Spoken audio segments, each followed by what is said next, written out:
Headlines प्रायोजक राम बंधू लोणचे। आता प्रत्येक जण जिंकेल।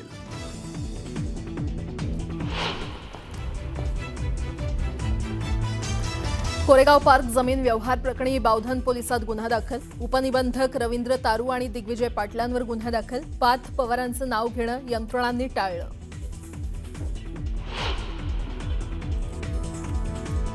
पार्थ पवारांच्या कंपनीच्या पुण्यातील जमीन गैरव्यवहार प्रकरणी चौकशीला वेग। सहाय्यक दुय्यम निबंधक रवींद्र तारूंवरील निलंबनाच्या कारवाई संदर्भात मुख्य सचिवांकडे अहवाल सादर। शासकीय जमीन असूनही खातरजमा न करता नोंदणीचा ठपका।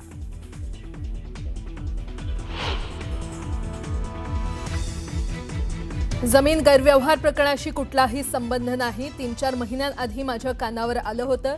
मी सांगितलं चुकीचं करू नका। अजित पवारांनी झटकले हात।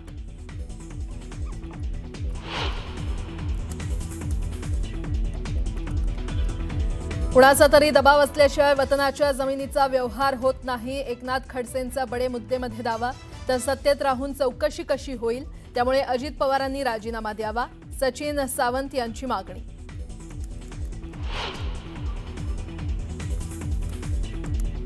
नागपूरमध्ये मंत्र्यांच्या बंगल्यावर कोट्यवधींचा खर्च। मुख्यमंत्र्यांकडून न्यूज 18 लोकमतच्या बातमीची दखल। सीएमकडून अधिकाऱ्यांची झाडाझडती। बंगल्यावर 35 लाख खर्च केला जाणार। सार्वजनिक बांधकाम विभागाचा खुलासा।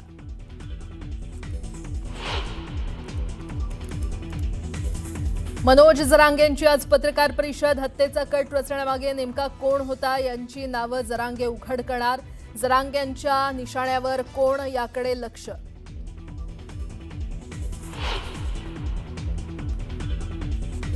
बिहारमध्ये पहिल्या टप्प्यासाठी झालेल्या 121 जागांसाठी विक्रमी मतदान। 64.86% मतदानाची नोंद।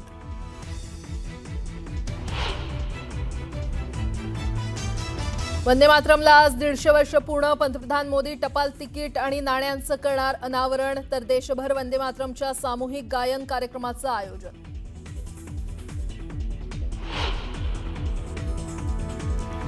आणि सट्टेबाजी प्रकरणात क्रिकेटपटू रैना आणि धवनची 11.14 कोटींची संपत्ती केली जप्त। ईडीनं मनी लॉन्ड्रिंगचा गुन्हा केला होता दाखल।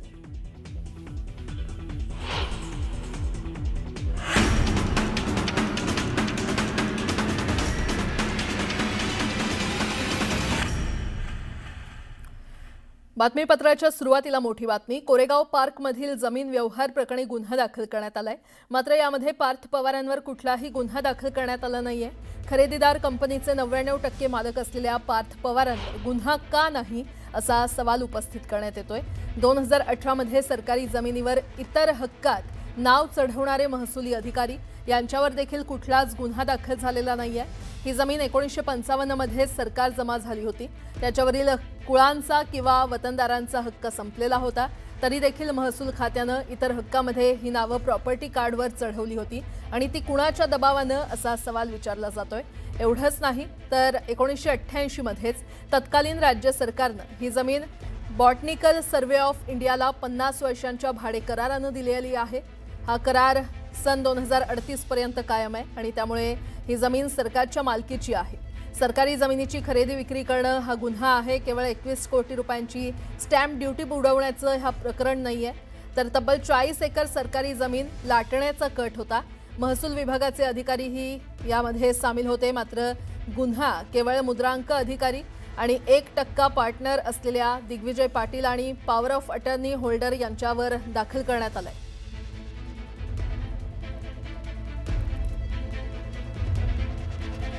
आणि या संदर्भात अधिक माहिती देत आहेत आमचे प्रतिनिधी वैभव सोनावणे आपल्यासोबत जोडले गेलेले आहेत। वैभव, या प्रकरणात आतापर्यंत काय काय माहिती समोर आली आहे? कुणाकुणावर गुन्हा दाखल करण्यात आलाय? काय अपडेट? या सगळ्या प्रकरणामध्ये आतापर्यंत जो गुन्हा बावधन पोलीस ठाण्यामध्ये मुद्रांक शुल्क विभागाच्या अधिकाऱ्यांनी दाखल केलाय त्यात ज्या पॉवर ऑफ अटर्नी होल्डर आहेत त्यांच्यासह पार्थ पवार यांचे पार्टनर आहेत दिग्विजय पाटील आणि मुद्रांक विभागाचे अधिकारी जे आहेत त्यांच्या विरोधामध्ये हा गुन्हा जो आहे तिघांच्या विरोधामध्ये दाखल करण्यात आलाय। हा अत्यंत प्राथमिक स्वरूपाचा गुन्हा आहे ज्याच्यामध्ये स्टॅम्प ड्युटी जी आहे ती दिली नाही किंवा ती बुडवली म्हणून हा गुन्हा दाखल करण्यात आलेला होता। आता आणखी एक महत्त्वाचा मुद्दा या निमित्तानं उरतो तो म्हणजे या कंपनीमध्ये ज्या कंपनीच्या नावावरती या जमिनीची खरेदी करण्यात आली त्याच्यामध्ये 90% समभाग शेअर्स आहेत ते एकट्या पार्थ पवार यांचे आहेत. असं असताना पार्थ पवार यांना मात्र या गुन्ह्यामधून वगळण्यात आलंय. मुद्रांक शुल्क अधिकारी जे आहेत त्यांना याबाबत विचारणा केली, त्यावेळी त्यांनी त्याचं अत्यंत तोकडं उत्तर दिलं.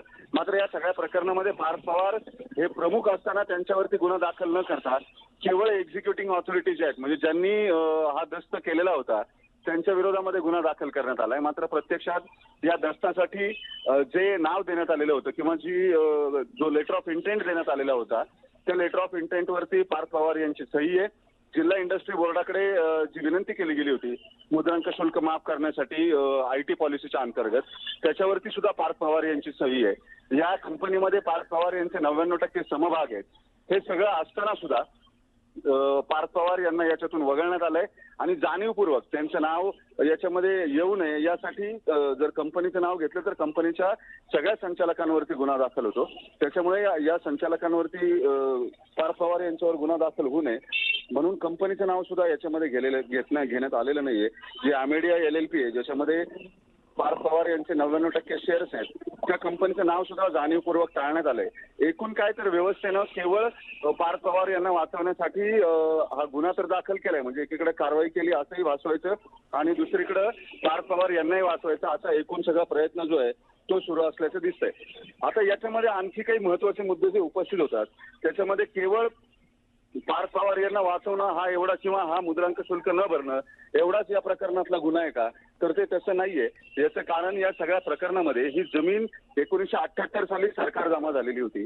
तिच्या 7/12च्या उतारावरती सरकारचं नाव लागलेलं होतं आणि तेव्हापासून केंद्र सरकारच्या बॉटनिकल डिपार्टमेंटला ही जागा जी आहे ती भाडेतत्वानं देण्यात आलेली होती. हा भाडेतत्वाचा करार हा 2038 मध्ये. वैभव, आता या प्रकरणात नेमकं पुढे काय काय होतं हे पाहणं महत्त्वाचं ठरणार आहे. तुमच्याकडून वेळोवेळी अपडेट घेत राहू.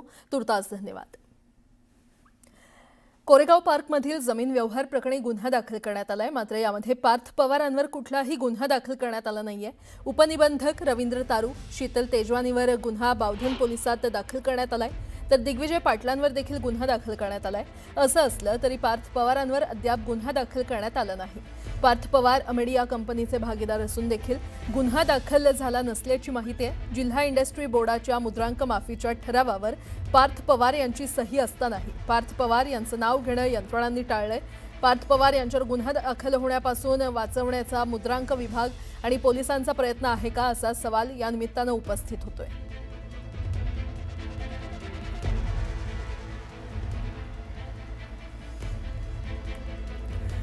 पुणे वतनाची जमीन खरेदी व्यवहार प्रकरणात अनियमितता असल्याचा ठपका ठेवण्यात आलाय. यासंदर्भात राज्याच्या मुख्य सचिवांकडे अहवाल सादर करण्यात आला. या अहवालाची प्रत न्यूज 18 लोकमतच्या हाती आली आहे. या प्रकरणात सहाय्यक दुय्यम निबंधक रवींद्र तारू यांच्यावर निलंबनाची कारवाई करण्यात आली आहे. दरम्यान या प्रकरणात राज्याच्या मुख्य सचिवांकडे सादर केलेल्या अहवालात नेमकं काय म्हटलंय आपण ते पाहूयात. 2006ला शीतल तेजवानींना 272 मूळ मालकांकडून कुलमुखत्यार पत्र प्राप्त झालं. त्यानंतर 24 एप्रिल 2025 डेटा सेंटरसाठी जमिनीचा इरादा पत्र घेण्यात आला. अमेडिया शीतल तेजवानी मूळ मालकांकडून खरेदी खत नोंदणीसाठी दाखल करण्यात आलं. त्यानंतर मुद्रांक जिल्हाधिकाऱ्यांकडे नोंदणीसाठी अर्ज करण्यात आला. अर्जदारांना स्टॅम्प ड्युटी भरण्यासाठी नोटीस जारी करण्यात आली आणि स्टॅम्प ड्युटी भरण्यासंदर्भात अर्जदारांकडून कोणतीही हालचाल झाली नाही. तेच कागदपत्र दुय्यम निबंधकाकडे नोंदणीसाठी पाठवण्यात आलं.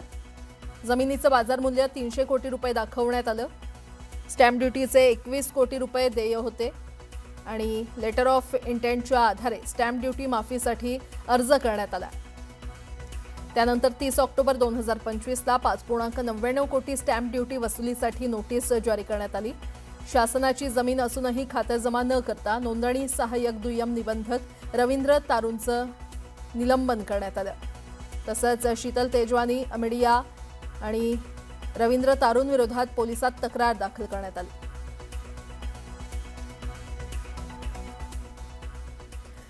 पार्थ पवार जमीन खरेदी प्रकरणी खडसेंनी मोठा दावा केलेला आहे. महसूल मंत्री असताना फाईल मंजूर करण्यासाठी माझ्यावर दबाव होता, असा मोठा गौप्यस्फोट एकनाथ खडसे यांनी बडे मुद्द्याच्या चर्चेत केलाय. दरम्यान या व्यवहारासाठी पैसे आणि कागदपत्र दिलीच नाहीत असंही खडसे म्हणाले. तर उपनिबंधकांची नार्को टेस्ट केल्यावर सर्व सत्य बाहेर येईल असं देखील खडसे म्हणालेले आहेत.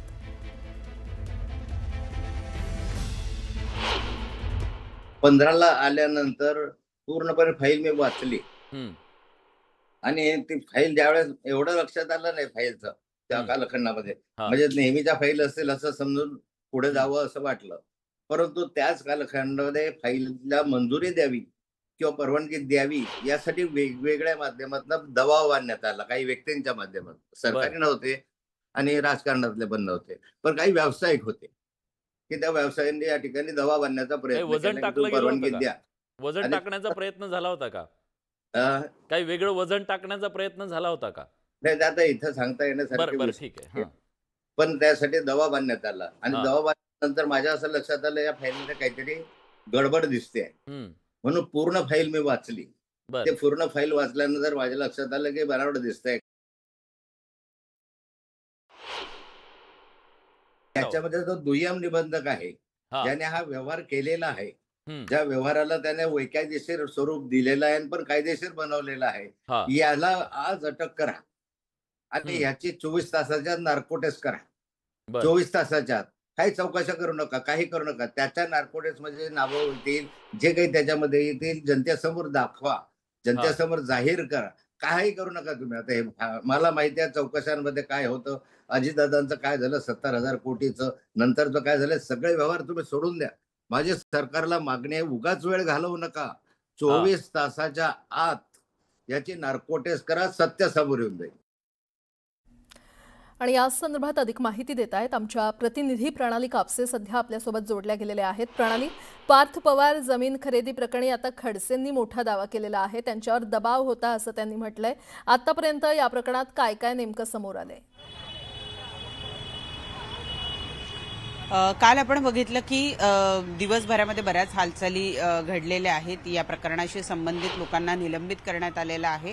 परंतु काल न्यूज 18 लोकमतच्या बडे मुद्दे या कार्यक्रमामध्ये एकनाथ खडसे यांनी एक वेगळाच गौप्यस्फोट केलेला आहे. त्यांनी एक वेगळीच मागणी केलेली आहे. जे दुय्यम उपनिबंधक आहे ज्यांना या प्रकरणामध्ये निलंबित करण्यात आलेलं आहे, त्यांचे नार्को टेस्ट करा, म्हणजे या प्रकरणामध्ये कुणी कुणी दबाव टाकला हे स्पष्ट होईल असं त्यांनी म्हटलेलं आहे. चौकशांच्या भानगडीत पडू नका. चौकशांचं पुढे काय होतं, जसं अजितदादांच्या 70,000 कोटींच्या प्रकरणामध्ये जो काही प्रकार घडला तसाच प्रकार या बाबतीतही घडू शकतो असा कुठेतरी त्यांनी संशय व्यक्त केला. आणि म्हणून त्यांनी एक प्रकारे आपण बघतोय की या ठिकाणी स्पष्ट केलेलं आहे की अशा कुठल्याही भानगडीत न पडता थेट नार्को टेस्ट करा, म्हणजे नार्को टेस्ट मधून या संपूर्ण प्रकरणामध्ये कोणाकोणाची इन्व्हॉल्वमेंट आहे, कुणी कुणी दबाव टाकला हे या ठिकाणी स्पष्ट होऊ शकेल. आता एकनाथ खडसे ज्या वेळेला यांच्याकडे हा विभाग होता, महसूल विभाग होता, त्यावेळेला 2014 ते 2019 हा कालखंड आपण जर बघितला, ज्या कालखंडामध्ये त्यांच्याकडे हे पद होतं, त्यावेळेला जर आत्ताचा आपण विचार केला तर पार्थ पवार यांचं वय आता 35 वर्ष आहे. त्यावेळेला त्यांचं वय साधारणतः एक 25 वर्ष असावं आणि मुळात त्यांची त्यावेळेला या सगळ्या प्रकरणामध्ये एवढी इन्व्हॉल्वमेंट होती का, हा एक प्रश्न आहे. आणि